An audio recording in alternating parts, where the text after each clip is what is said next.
un paradoxe là, de un pays insulaire, un pays côté 3 cas moun à vivre dans proximité littorale là, il dit que 3 cas haïtiens à vivre à moins de 20 km de la mer. Et pourtant, ni pas nager, ni pas manger poisson. Et dernier paradoxe qui gagne, il y a des gens qui vivent à moins de 20 km de la mer, qui vivent, qui mourent sans pas jamais mettre pied dans la mer. Qui ça qui expliquait que malgré tout potentiel en mer, malgré toute opportunité que le présentait, et puis malgré belleté littorale là,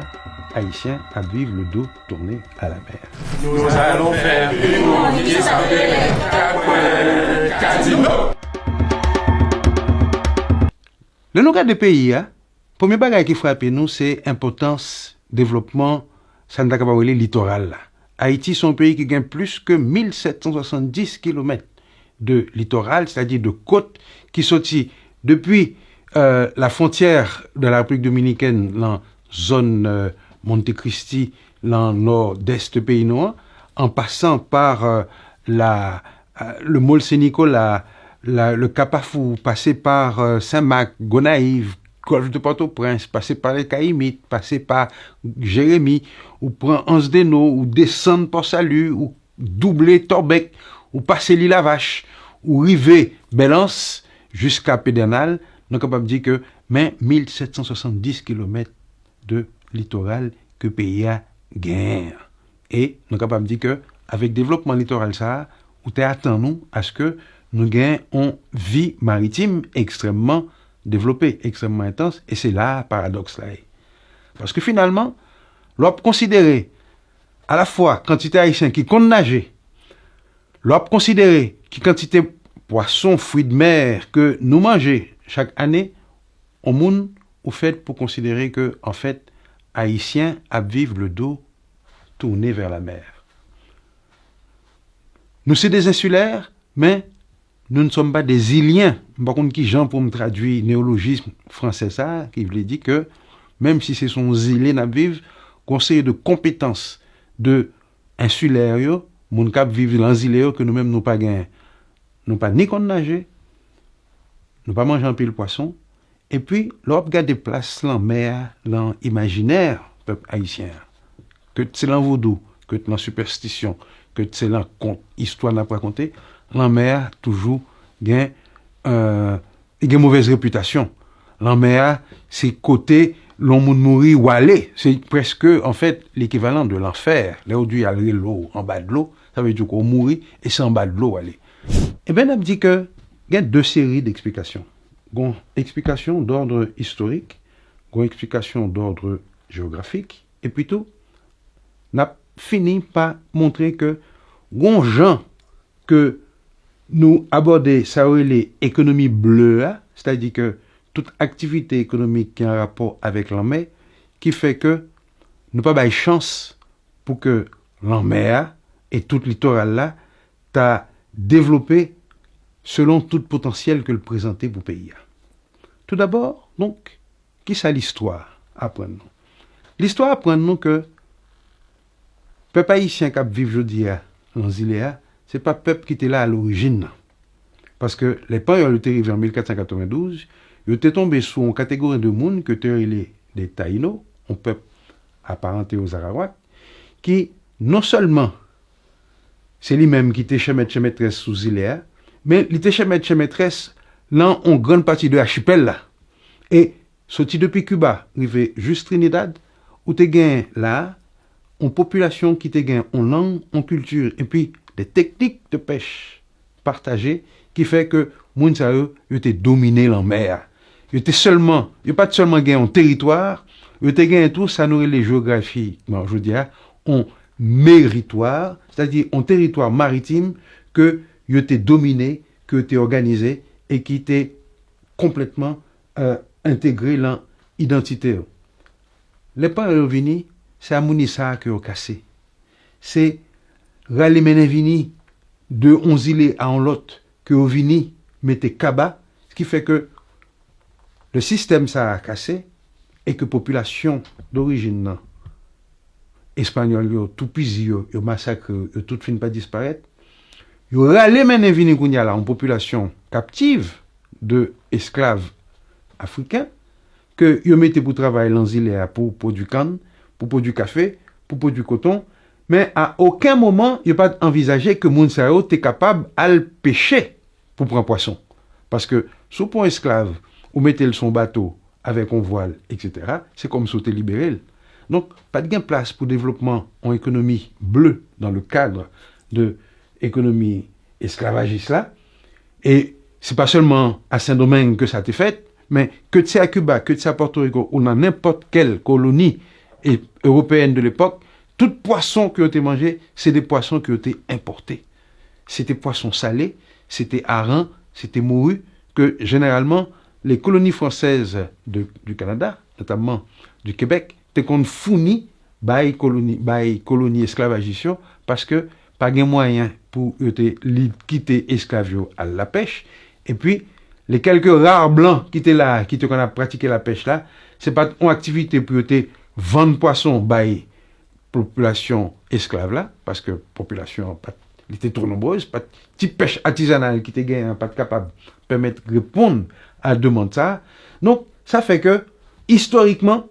nous gagnons une économie esclavagiste de type plantationnaire qui pas quitter place pour le développement de une activité maritime parce que c'est incompatible avec statut esclave là pour le trouver son bateau face à la mer, il a tout simplement tourné la Kaili ou bien à chercher de l'autre côté, la guéri Bouskol. Ça sont des raisons historiques qui expliquaient deux choses. Une, c'est concentration de population dans le littoral là, nous dit trois cas population à vivre à moins de 20 km de la mer. Donc, c'est là que te mené nous, c'est mené ou mené nous venons vivre là, donc c'est là nous concentrer. Et l'on considère tout que plus de 3 cas population à vivre en dessous de la ligne des 500 mètres d'altitude, ça veut dire que mon c'est là en plein nuit à vivre. Donc ça veut dire que c'est la proximité de la mer, 3 cas peuple là à vivre pour des raisons historiques. Mais paradoxalement, comme c'est pour esclavage je te mène nous là, comme c'était pour travailler et comme c'était plutôt vers l'intérieur que il était poussé population servile ça, eh bien la pêche sont activité qui est faiblement développée. Et pourtant, et c'est paradoxe situation, depuis 10 ans, gain des techniques de pêche, gain en technique de la navigation, gain en savoir-faire maritime qui profondément ancré dans le territoire et qui probablement gain un double héritage, double origine là-dedans. D'une part, héritage de Taïnoyo, qui c'est eux-mêmes qui montrent nous fait bois fouiller, c'est eux-mêmes qui étaient d'excellents piroguiers et qui probablement baillent savoir-faire yo à premier esclave ou bien premier africain marron qui était quitté plantation pour aller vivre en toute indépendance. Donc, là qu'on y a la regardé qui gens haïtiens a navigué, notamment sous la rivière ou bien là dans petit bois fouillé, nous connaissons que une transmission directe qui fait là de tradition précolombienne qui était existée avec population qui vient là pour vivre comme esclave après conquête de 1492 là. Mais à un niveau plus sophistiqué, l'on regarde qu'on y a la chaloupe, on regarde corallin, on regarde vocabulaire que Mounio est utilisé pour parler de technique de construction, technique de pêche, et puis même tous les engins de pêche, c'est-à-dire que filet, trémaille, épervier, casier que Mounio utilisait pour faire la pêche là, et que, ou comparé avec héritage colonial là, où est que mon filiation directe. C'est-à-dire que moun kap vive de la pêche, je dis en Haïti, c'est pas on est cap improviser comme ça, sont moun qui héritier de un savoir-faire qui probablement remontait aux anciens occupants de l'île, c'est-à-dire les Taïnos, qui enrichis de l'expérience des pirates et des premiers marins européens qui paraissent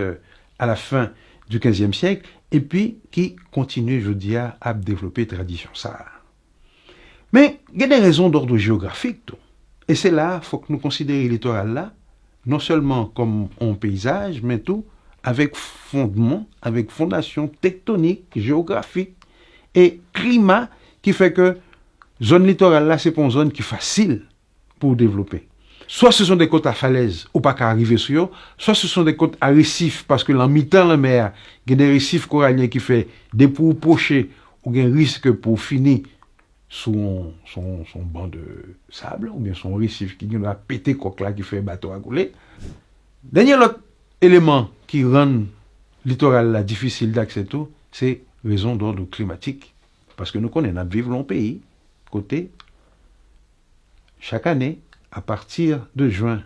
jusqu'à novembre, nous avons une saison cyclonique, côté gros vent capable de provoquer gros déblosailles. Et c'est les gens qui vivent près de la mer qui gagnent plus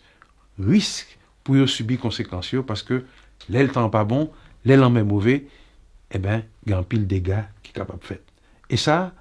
pour ne pas même parler de risque tsunami qui gagne, parce que nous connaissons que son îlets qui gagne un pile risque de tremblement de terre, tout, parce que nous avons deux grandes failles qui passaient en écharpe d'est en ouest dans le territoire là, mais nous connaissons tout que le littoral cap monté ça, les grands tremblements de terre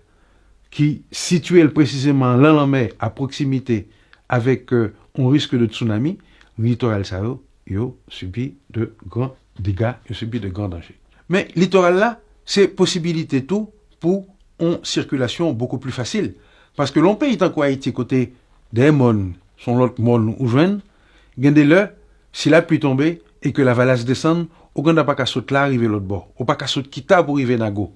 Tandis que, si c'est là, on prend, la mer, tout pays près. La mer, son chemin naturel lié, à condition que pas de mauvais temps, à condition que pas de trop gros vent. Et nous connaissons que, depuis l'époque des Taïnos jusqu'à aujourd'hui, là, pas de côté que la nature permette une installation de une activité portuaire qui peut déjà exploiter. Taïno au Tefel, Ponyolu au Tefel, Français c'est pas parler, et Haïtiens qui héritaient de pays, qu'on y a là, pas un petit débouquement que ou pas besoin un petit canotte, un petit bois fouillé pour capable développer la donnée et mounio yo aller beaucoup plus vite les a déplacer en bois fouillé ou bien en chaloupe que si c'est machine yapton en mauvaise route, surtout après la pluie fin tomber. Et activité cabotage là, actuellement là, je dis en Haïti joue un rôle très important, notamment dans le transport de marchandises entre Port-au-Prince et la Gonave, entre Port-de-Paix et la Tortue, entre l'île à Vache et les Cailles, qui sont trois gros îles qui sont importants et qui sont peuplés. Mais les jouer un rôle très important tout dans le transport notamment de certaines marchandises, telles que le sel et le poisson, qui sont dans la grande zone de pêche, viennent vendre dans Port-au-Prince. Mais nous connaissons que son activité qui fait essentiellement à voile, nous gagnons très peu de navires à moteur en Haïti, parce que son activité qui coûte cher, et nous crois que un domaine côté nous capable de développer justement, ça nous capable de maritimité, économie et maritimité, identité haïtienne, c'est à précisément permettre que on monde sous au Cap, sur Port-au-Prince, ou une possibilité pour faire le pas en mer, pour faire le pas à la terre, mais pour faire le tout pas en l'air. Et si il y a une synergie entre différents modes de transport, le ça n'a pas capable de faire prix à baisser, à bonne concurrence, qu'à profiter précisément aux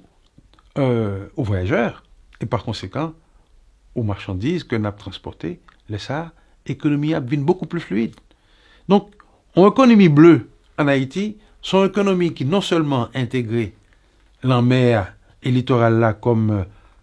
zone de facilitation des transports, parce que n'a circulé plus facilement, son zone de production agricole, parce que dans le littoral, la proximité, la mer, la plaine, t'es à plus facile à travailler, t'es à plus léger, et plutôt, il y a un bon gens frais qui permettent nous rouser, nous cultiver sans ne pas obligé de rouser. Dans la zone ça autour, nous connaissons que une ouverture sur l'extérieur, à travers les ports, à travers les débarcadères, qui fait que, en combinant différents facteurs ça,